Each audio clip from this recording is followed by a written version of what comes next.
Hello and welcome to this presentation on transporting materials. This is going to major on things like the heart and the blood really. We'll only look at transporting materials in humans here. I'll save the plant stuff for a separate, much shorter presentation, which I'll tell you about a little bit later on. So first of all, you need to know that the human circulation system is known as a double circulation, and the reason for that is that for the blood to do one circuit of the entire body, it needs to pass through the heart twice. Why does it need to do that? Well, the blue circuit here takes the blood up to the lungs, and in the lungs the blood picks up the oxygen, as we've discussed in a previous presentation, before returning to the heart down here like this, delivering the oxygen to the body and then bringing the carbon dioxide back. Now, in going through the lungs, the blood loses a lot of its pressure, so it wouldn't have the amount of pressure needed to go all the way around the body. There are some smaller animals that only have one circuit because their heart is strong enough to push the blood through their lungs and then continue around the body. But because the capillary network around our lungs is so extensive, it's massive, then the blood needs to return to the heart to be given a bit of a boost to get it round the body. So again, if we look at this, here's the blood, it's been round the body, it's dropped its oxygen off, so it's deoxygenated. It comes back into the heart. We'll name the chambers a little bit later on. It leaves to go around the pulmonary circuit. So this is the pulmonary artery, through the lungs to the pulmonary vein. Pulmonary is just to do with the lungs. Before it returns to the heart to be boosted round the body with all that pressure needed to get it round the body and the head. It's going to go through the kidneys, the intestines, the brain, everything before delivering its oxygen and coming back again. So it's a double circulation, and the reason for that is that the blood loses a lot of its pressure as it goes through the lungs, so it needs to come back to the heart to be given an extra big boost to get it round the rest of the body. And this part here is called the left ventricle, and you can perhaps just see, not too clearly on this diagram, but you can see that the wall of the heart here on the left ventricle, I know it's on the right of your diagram, the left ventricle is thicker because this chamber of the heart here, the left ventricle, has a much bigger job to do in pumping the blood right round the body compared to the right ventricle that only has to get it to the lungs. It's still a significant job, but not as big. Now let's take a look at the heart in some detail. But just before I go on to the next slide, I'd like you to remember this blood vessel here. This is called the aorta. It's the main artery that leaves the heart, carrying the blood around the body, and it's got a number of branches from it. The aorta is one of the most important blood vessels, if there is such a thing, and I'm going to show you that on the next slide, which will look at the outside of the heart to begin with. So here we have the outside of the heart. You can't see the individual chambers from here, but what you can see is appearing through the wall of the heart is this red blood vessel, and this is the aorta. It appears through the heart, and then it ducks down behind the heart, goes down behind the heart, and then down here, delivering the blood to the body. It often confuses people because it hooks as it comes out of the heart. So here's the aorta, the main. Let me change the colour of the laser beam so you can see it a bit more clearly. Hang on. Let's go with this one. So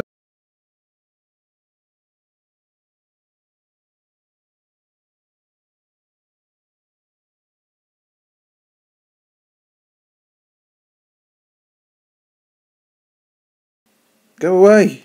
That's better. Right, back to red again. Let's keep it safe. So again, the aorta comes out of here. Should I put the word aorta on there so you can see it? Hang on, let me wave my magic wand. There it is, aorta. So again, it's the main artery that leaves the heart. It's coming from the left ventricle, up round here, down to deliver the blood to the body. And these little branches are called carotid arteries. They go off to the brain and the head, but you don't need to know the names of those. What I really want you to look at, though, and the reason I'm showing you the outside of the heart, is that there are these little branches that come off the aorta that go all through the heart here, and these are called coronary arteries, and you can see they cover pretty well the whole of the heart. They break down into smaller blood vessels, which we can't see, called capillaries, which you've heard of before, and we'll discuss in detail a little bit later on. And the capillaries take blood to every single part of the heart wall. Now, the muscular wall of the heart constantly needs oxygen and glucose supplying to it to work. It's a tireless organ in the body. You know, it never ever stops, and it's not allowed to stop, because if it did, we'd be in trouble, wouldn't we? We'd die. So it has to keep going constantly. What I want you to know, though, is just suppose a blockage appears just here in this coronary artery is going to cut off the blood to this part of the heart, and so that part of the heart there is going to lack glucose and oxygen, and there's a pretty good chance it's going to die. Now that's a heart attack. A heart attack is when a part of the heart is deprived of oxygen and glucose and it dies. This one here, although they do say there's no such thing as a minor heart attack, this one here wouldn't affect too much of the heart. But just imagine if the clot, a blockage, appeared just here, then we'd be in real trouble, because it would cut all of the blood off to this artery and all of the capillaries that feed from it. So we'd be killing off all of that part of the heart, and you're unlikely, not you, but a person is unlikely to survive a heart attack of that magnitude. That's a really, really serious one that's likely to be fatal. No blockage in the coronary artery is good, but if it's in the wider blood vessels at the top, then it's particularly serious, because it cuts off oxygen and glucose to more of the heart. And we'll look at what can be done about that a little bit later on in this presentation. Now that we're going to take a look inside the heart. Now, I've done some careful research, and it seems these are the only labels that you're going to need to know in association with the heart. So let me talk you through what happens. Firstly, blood returns to the heart in the vena cava here. This is the main vein of the body.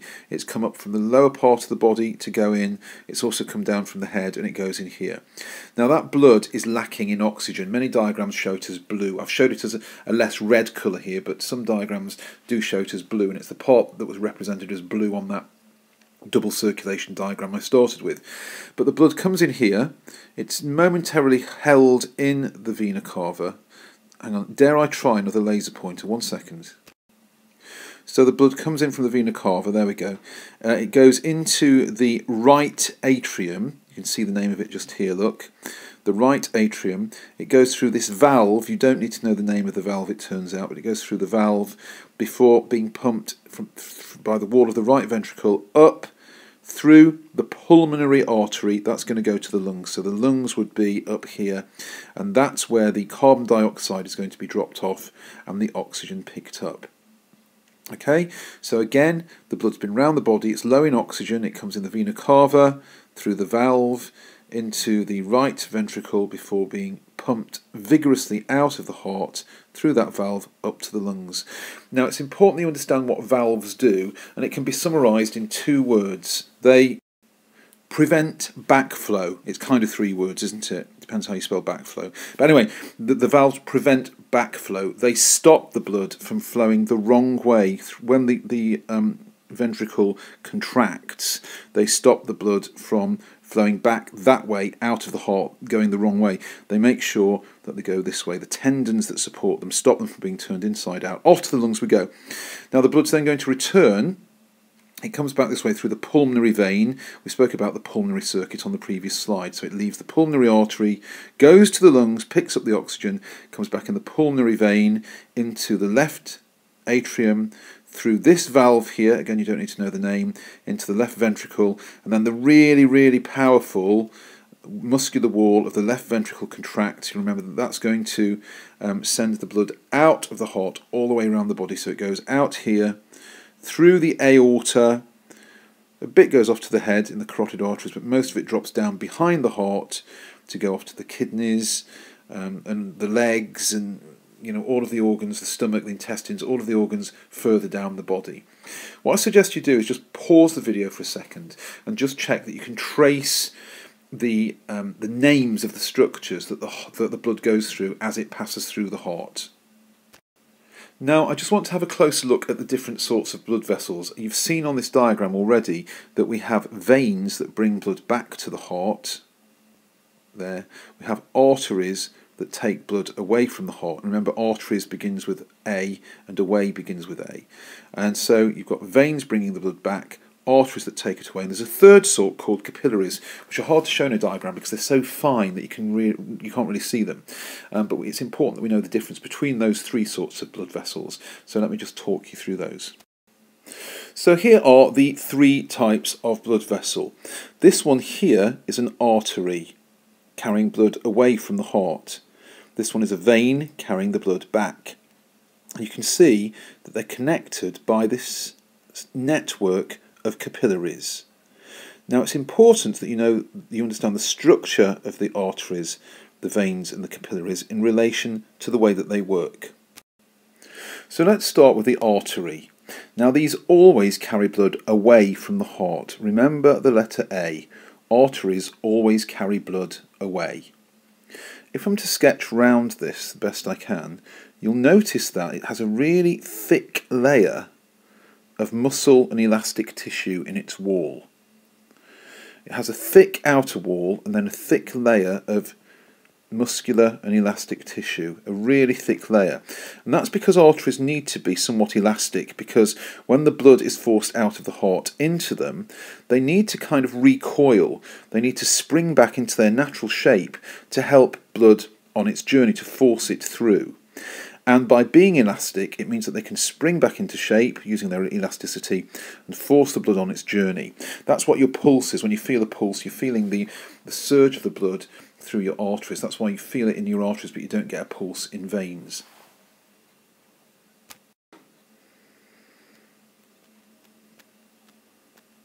So there we go. A thick layer of muscle and elastic just there, excuse the writing. The middle part is called the lumen, and in the artery it actually looks a bit thinner, or narrower I should say, than in the vein, as you'll see in just a second. So arteries generally carry oxygenated blood, apart from the pulmonary artery. They have a fairly small lumen, but a thick layer of muscle and elastic tissue around them to help them force the blood through under pressure. Now, veins on the other hand, if you look at this, it's got quite a thin wall. The blood in veins is under very, very low pressure. And there's no point in the veins being elastic. There's no point at all, because they wouldn't be able to force the blood back. But what veins do have to help blood on its journey is on the inside they have valves, a bit like the heart has, to prevent the backflow of blood, because the blood is under such low pressure that it would be very easy for it to try and run back down the body. So imagine this is in your legs. You want the blood to be forced this way only. But if you're standing up and the blood's under low pressure, you can imagine that there is a tendency for it to start to flow the wrong way down the body, moving down like that. And so the valves prevent that from happening. They prevent the backflow of blood. So valves have a bigger lumen and a thinner wall. They don't have the muscular and elastic tissue. Now capillaries are different to all of those. If you were to slice through a capillary, the size of it would be absolutely minuscule, it would be absolutely tiny. And its walls in fact are only 1 cell thick. We've seen this, haven't we, when we were looking at how gas exchange takes place in the lungs and then again in villi. We know that capillaries are leaky. In fact, they're the only blood vessels that are. Arteries and veins aren't leaky at all. They're impermeable. Nothing will pass through the walls of arteries and veins. But capillaries are leaky, they're permeable, and that's what they're there for. Because in this area all around here is the tissue fluid bathing the cells of the body. And what happens is that the oxygen diffuses out of the capillaries into the tissues, and the CO2, carbon dioxide, diffuses back like that. So capillaries are absolutely minuscule. Their walls are 1 cell thick and they allow the exchange of gases. And so to summarise what goes on then, you have blood from the heart passing through the artery like this. The elasticity helps it to be pumped. The blood gets to the capillary bed and all sorts of substances leak out. I've mentioned oxygen here, but all of the nutrients like amino acids and glucose and things like that, they also come out into the tissue fluid as well to be absorbed by the cells. Then all of the wastes like carbon dioxide and urea as well, they go back into the blood, they're sent back into the vein, and off they go back to the heart to be pumped around the body to be disposed of. The carbon dioxide, as you know, is got rid of in the lungs. The urea is got rid of in the kidneys, and we'll talk more about that when we deal with the kidneys later. So those are the key differences between the 3 different sorts of blood vessels. It's mostly about the thickness of the layer of muscle and elastic tissue. It's about the size of the lumen, and it's about whether they're leaky or not, and veins also have valves. Now I'm just taking you back to this picture that we saw earlier, and I did mention what happens if you get a blockage in one of the coronary arteries. It kills that part of the heart. But if people experience chest pain and they visit the doctor, it might be that the doctor will send the patients to the hospital. They'll be looked over, and if they identify that there is a blockage in one of the coronary arteries, there is something that these days that can be done to remove it, and it's done using something called a stent. Now, if I just shrink this diagram down here, I'll move that up there, out of the way. And I'll enlarge this. Now, this is actually taken from a newspaper that I found, which was it was published after Prince Philip, the Queen's husband, had a stent fitted some years ago, and I kept it because I thought it was a really quite a good tabloid explanation of how a stent works. So if we have a look at this, here's what it does. The stent is made of three things. It's made of a deflated balloon. So this thing here is a balloon. The sharp thing is known as a catheter, a very narrow tube. And then coiled up in here is a spring called a stent. And what we're looking at here is an artery. So let's have a look how it works. So firstly, we find a vein that's going back to the heart. And there's a convenient vein in the groin here. And the catheter, the very thin tube with the balloon and the stent inside, is inserted in through the groin, and using a kind of X-ray technology, you can watch the stent moving up, the catheter tube moves up to the heart, it goes through the heart, incredibly, and then goes to a coronary artery, the one that's blocked. And surgeons have to be incredibly skilled to do this, but they can divert it to the right part of the coronary artery. I just think it's incredible that they can do it, but they can. When it arrives there, they hold it there, they inflate the balloon. Now what this will do is hopefully remove the blockage. Or in elderly people it might be that the coronary arteries become quite narrow and hardened, so it just helps to expand it to let the blood start flowing through it again. It's a fairly safe operation these days. They always give you very, very strict warnings about it because it can, go wrong. But mostly these days it goes very well. So the balloon is now inflated, as you can see here, to clear the blockage and push back the atheroma, which is the substance that might be lining the intestine, not the intestines, the arteries. It helps to remove that, and then the catheter is withdrawn. It's pulled back down out through the groin, and it leaves this spring called a stent. And the stent there is pushing open now the coronary artery, and they can stay there for years and years and years, and it helps the blood to return to the wall of the heart. And people who've actually been ill for quite some time, who might have been breathless, unable to walk, looking very pale because they've got poor circulation, suddenly they find they have a whole new lease of life thanks to this stent reintroducing blood to the heart. It can give them a lot more vigour, a lot more energy. So again, the catheter is the tube that's inserted in the vein.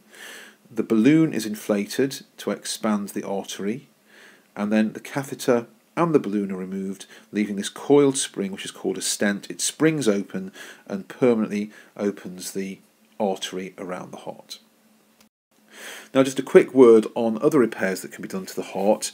This is, what you're looking at here, is an artificial valve that can be used to replace those valves that we saw in either the one between the atrium and the ventricle, or the ones that go off to the pulmonary artery or the aorta, though usually it's the ones between the atrium and ventricle that are fitted with this. They're inserted, and unbelievably, it looks quite simple, doesn't it? It's just a wire frame with something that looks like a marble and a plastic fitting there, but it does work incredibly well. So if someone's developed a valve that isn't quite working, it isn't preventing the backflow of the blood. When the heart contracts, some of the blood goes back into the atrium instead of out through the pulmonary artery or through the aorta. They'll fit this, and it gives the valve some extra support, and it is a very, very clever and effective way of replacing leaky valves, or repairing, I should say, really, leaky valves. They don't take the original one out, they usually sit this on top of it. Okay, so what about this magical substance called blood then? What is it actually made of? Well, there are three substances, and you can see them there. If you put them into a test tube and you spin them round really fast, a sample of blood, then it separates out into three main layers. The top one is the most liquid part of the blood.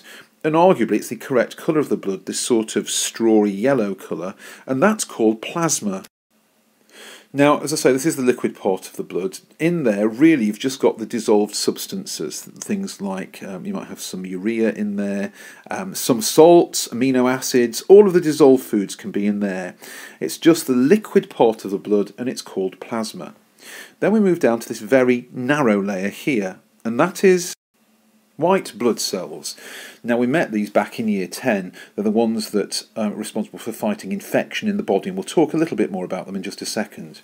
And then right at the bottom, the heaviest, the densest part of the blood, that's made of red blood cells. There we go. And again, we've spoken about these in the past. You pretty well know, I think, all there is to know about them, though I will do a bit of revision with you in a moment. So plasma is the liquid part of the blood. This is the only new bit really for you. It's liquid and it's got dissolved salts and amino acids and digested food and urea in it. You've got your white blood cells and your red blood cells. Let's look at each of those in turn, starting with the red cells. Now, I've mentioned these so often that I really don't feel as though I need to dwell very long on the idea of red blood cells with you. We know that their function is to carry oxygen and carbon dioxide as well, but mostly oxygen. We know that they've got a biconcave shape. We know that this gives a bigger surface area, and don't forget to say for more rapid diffusion of gases into and out of the cell. And we know that they contain a pigment called hemoglobin. It's not going to fit on here, is it? I can see me running out of screen. Oh. Just hemoglobin, that's the red pigment, and that has a high affinity for oxygen. It carries the oxygen around the body. It's the only place in the body where we find hemoglobin is in the red blood cells, and they lack a nucleus. That's something that you never see, because red blood cells are the only cells in the body that don't have a nucleus, and the reason for that is so they can pack in more hemoglobin, and therefore they can carry more oxygen. That's the pigment that carries it. So those are the key adaptations of the red blood cells. So here's a white blood cell, and we know that they do three things. They're involved, their sole job in the body really is to fight infection, to combat pathogens, if you want to say it the posh way, but they're there to fight infection, and they do it in three ways. They do it by engulfing bacteria, which is eating them, but don't say eating, it sounds a bit babyish, so it's engulfing them. They produce chemicals called antibodies, which destroy bacteria and viruses. The chemicals destroy the bacteria and viruses, and they also produce another substance called antitoxins, which people often forget about. And what the antitoxins do is they neutralise the poisons made by any pathogens in the body, by any viruses or bacteria. So white cells engulf, they produce antibodies, they produce antitoxins, and those three things altogether are responsible for fighting infection in the body. Now, I just want to talk to you about a third element of the blood. This is found in the plasma, and sometimes these are called cells, but they're not really cells. They are called platelets, and you can see them on this diagram here. To put it into context, this gives you an accurate idea of the size. You've got some white blood cells here. You've got your red blood cells there. In fact, white blood cells are normally a bit bigger than red blood cells, but never mind. And then here, look, you've got these little tiny dots, and they're called platelets. And their function in the body is to bring about repair. When they're exposed to oxygen or rough tissue, they release fibres, protein fibres, which kind of seal up the wound. So if you imagine that there's a cut in the body like this, then what happens is that the platelets release a protein that starts to form fibres across the wound like that. What then happens is red blood cells get stuck in this, and so instead of it leaking out of your skin, it blocks the wound, and that does two things. So it's a scab, isn't it? That's what we're talking about. It's a scab there. It dries out and forms a scab, and the scab does two things. It prevents excessive bleeding by catching those red blood cells and making sure you don't bleed to death. But equally important, it also stops bacteria and viruses from getting in. So it prevents infections of the blood, because they are very serious infections. If you get bacteria and viruses into your blood, then that could be very nasty indeed. Unfortunately, these platelets also treat other rough tissue in the body in the same way. So you imagine that this person here had been eating a lot of fatty food, or they'd smoked, and they'd got lots of atheroma, which is the fur that develops on the inside of the blood vessels sometimes. So you get this fatty deposit called atheroma inside your blood vessel like that. Now that's already going to narrow the blood vessel. But what happens is the platelets, they get caught on the rough surface of the atheroma, and they start weaving their fibres across it like this. And then, of course, the red blood cells, not sure you're going to see this red on red here, but the red blood cells start to get stuck in that fibre there. They dry out, and all of that produces a blockage. So you end up with a blockage there, and that's exactly what happens in the coronary arteries when the stent is put in. So when the stent is inserted, it kind of pushes the atheroma back and widens the artery.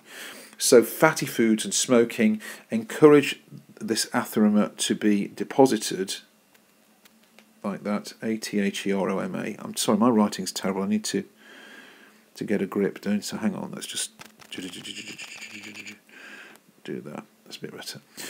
So again, the atheroma is quite rough. The capillaries, they form fibres across it, and you get a clot or thrombosis forming, and that blocks up the arteries. If it happens in the brain, it can cause a stroke. If it happens in the coronary arteries, it can cause a heart attack, as already discussed.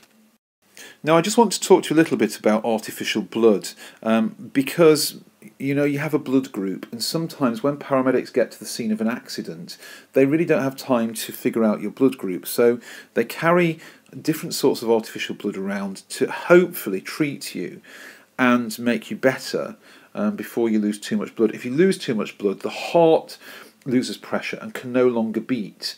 The tubes, the arteries and veins are emptying, and the heart's no longer effective. So it's important that we put things back to make the heart work properly. And the first thing that can be put in is the plasma, the yellow stuff that we've just talked about. Now, the good thing about plasma is that it increases the volume of the blood. Again, it gets the blood volume back to where it's meant to be. So the blood volume is increased. You can actually sometimes just put a saline solution, a salt solution in instead of plasma even, just to bulk out the blood that remains. As long as there are enough red blood cells in there to carry the oxygen, and they usually are, we can lose a fair amount of blood without losing our oxygen capacity. What usually kills people is a dramatic fall in blood pressure, so the heart can no longer work. So plasma or saline, salt liquid, will sort of bulk out the blood and give it more volume. The downside is they don't add oxygen, and so if you have an excessive amount of blood loss, then the patient will still die. The plasma and the saline are only good for so long. They'll bulk out the blood and keep the heart going, but in the end, if too much blood is lost, insufficient oxygen is carried around, and so the patient will expire. These are new things, PFCs. They stand for I'll say it again, perfluorocarbons. Don't worry about it, they're PFCs. Now, these are brilliant. They're very small, kind of artificial molecules. They don't react with the body in any way, but they do carry oxygen.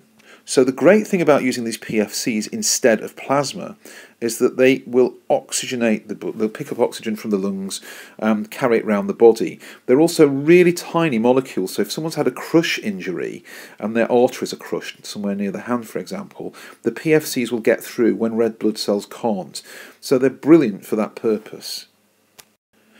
The downside is they are non-soluble, so they don't dissolve in the body, so they don't dissolve in the plasma, so actually getting them into the plasma is quite a difficult thing to do. They don't carry anywhere near as much oxygen as red blood cells, so they're not a permanent replacement. In fact, far from it. They're broken down very quickly, and they can also cause side effects as well, so they're quickly broken down, really quickly.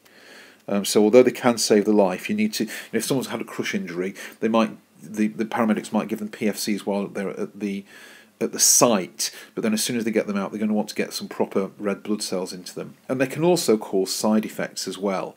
So they have saved lives, but they're not readily used. They're not used too often because there are lots of drawbacks into using them. They'll be used under a very specific set of circumstances, usually when someone's trapped with a crush injury.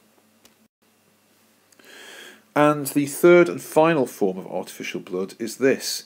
Believe it or not, we can actually put haemoglobin straight into the blood system, into arteries and veins. It has some great advantages. Firstly, it carries enormous amounts of oxygen, lots and lots and lots of it. In fact, the haemoglobin, the raw haemoglobin in your body, will carry more oxygen than your red blood cells. So it's great for oxygenating the body if that's one of the key problems. It isn't usually. The usual issue is a low volume of blood, but it will rapidly oxygenate the blood. It's not usually human haemoglobin that's inserted. It's usually a synthetic form of haemoglobin, sort of an artificial haemoglobin really, and so it's usually described as a haemoglobin-based product, but it works just like haemoglobin. The downside is, because the molecules are quite small, they get broken down very quickly. So just like the PFCs, they're broken down. It will last about 20 hours or so in the body, but it's very quickly broken down. Now all of these things are, they're great for saving lives. They need a lot of work doing on them. None of them is perfect, but it might be in the exam that you might be asked to evaluate the relative merits of each of these. So you could pause this slide for a moment and just have a little look at it again, read through it if you can read my scruffy writing, and just see if you can work out what the pros are, the green ticks, and the cons, the red crosses for each one. It's probably unlikely you're going to be asked to memorise this in the exam and just regurgitate it, but it'd be great if you can make sure that you can understand it. And while we're on the subject of repairing the body and artificial things, what you're seeing here is an artificial heart. The first one was fitted in 2004, and it's been given to a few thousand people now. Ideally, what we do if someone's heart is, terminally ill, the heart tissue is dying, is broken, then we would give the person a heart transplant. But as you know, transplant hearts are quite hard to come by.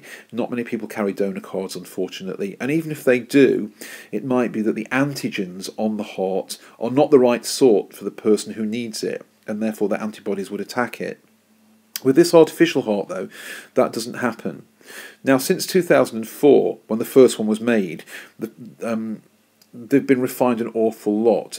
It wasn't until 2010 that the first person left hospital with an artificial heart. They were usually used just to keep someone alive while a heart transplant became available. But in 2010, somebody went home with one. It was so big that it had to be installed in a backpack, and tubes were run from the pulmonary artery, back to the vena cava, to the pulmonary artery, back to the pulmonary vein, and then out of the aorta. So great big long tubes would have been fitted to carry the blood to the backpack from these.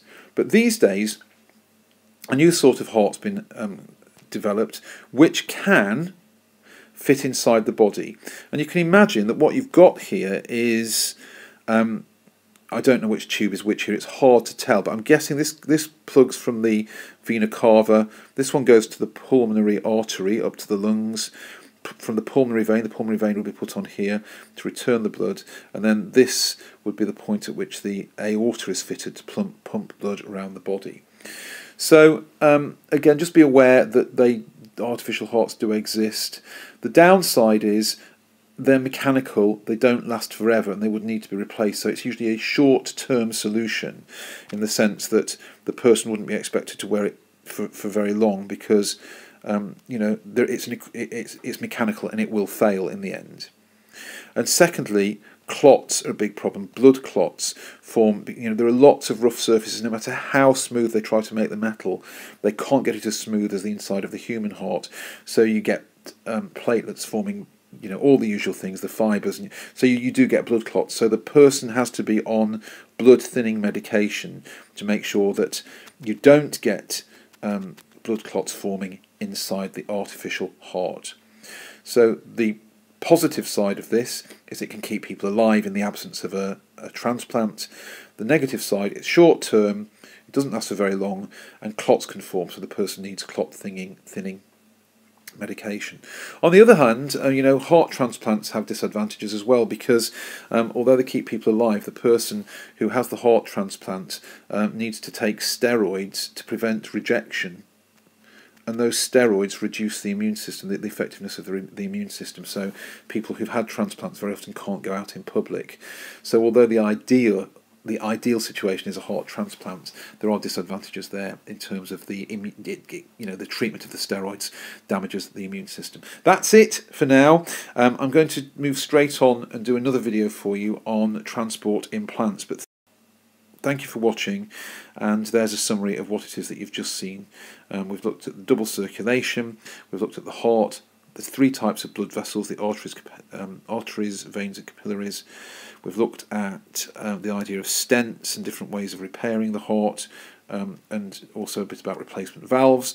We've looked at the parts of blood: the plasma, the white cells, the red cells and the platelets. And then we've just looked at artificial blood, the 3 sorts, and the artificial heart. That's me done for now.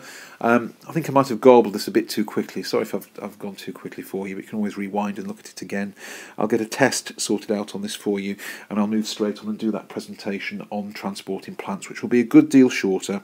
That's it from me. I'll shut up now, wish you a farewell, and I'll see you next time. Ta-ra.